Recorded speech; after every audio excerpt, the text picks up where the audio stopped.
وأنا بقلب في اليوتيوب زي العادة لقيت فيديو لشيخ بيتكلم عن فيلم سجين الجزء الأخير، وإن ما ينفعش إن حد يتفرج عليه، وإن مشاهدة الفيلم ده تعتبر حرام. قلت أدور على صحة الكلام ده ولقيت كلام صادم جدا، ده غير إعلان الفيلم اللي يخليك تحس بالرعب وعدم الراحة منه.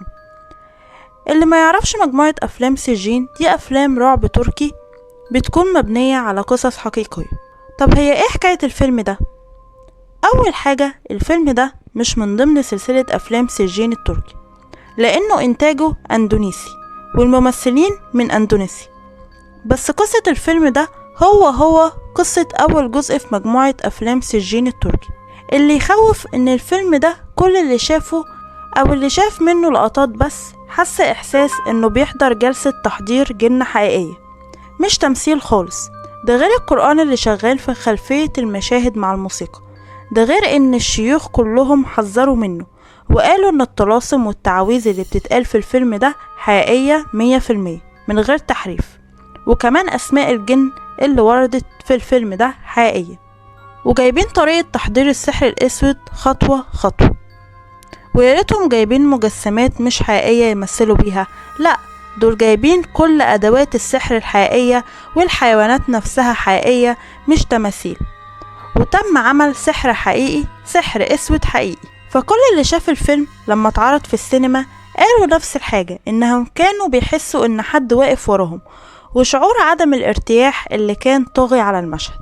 بتدور أحداث الفيلم عن بنت وقعت في حب ابن عمها المتجوز وحملت منه، ورفض يعترف بعلاقتهم أو بالجنين اللي في بطنها، وضربها فالجنين بيموت.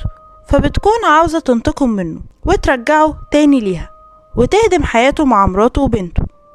فبتنصحها صاحبتها إنهم يروحوا لدجال، فبتروح وبيقول لها على طلباته، واللي منها إنها تجيب حاجة من قطر مراته، واللي بالمناسبة عاملة صاحبتها. وبتروح لها بيتها عادي، فبتروح وبتطلب منها تدخل الحمام، فبتأذن ليها. فبتدخل وتدور في المشط اللي بتسرح بيها شعرها، وبتاخد حبة شعر، وكمان بتدور في الزبالة وبتلاقي برضو حاجة من قطرها.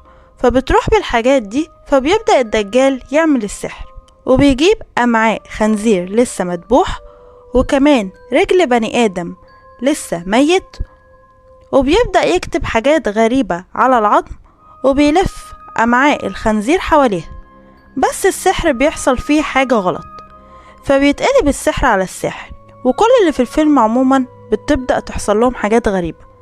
مرات الراجل بتبدأ تشوف حاجات غريبة بتحصل، وتشوف وهي بتصلي راس خنزير بتقع قدامها، وبتقول لجوزها، فبيقول لها انها بيتهيأ لها حاجات، وان كل ده مش حقيقي. وامها اللي بالمناسبة كانت مشلولة وقاعدة في الفيلم، بتلاقي ان مامتها واقفة في المطبخ وبتمسك حلة الشوربة السخنة وبتدلقها على نفسها وبتموت. وكمان الست اللي عملت السحر بيبين المخرج ان هي كمان اتأذت من السحر، عن طريق ان عظمها بيتكسر وبيتضغط على بعضه وبتموت. وكذلك الساحر بيلاقوه ميت جوه بيته.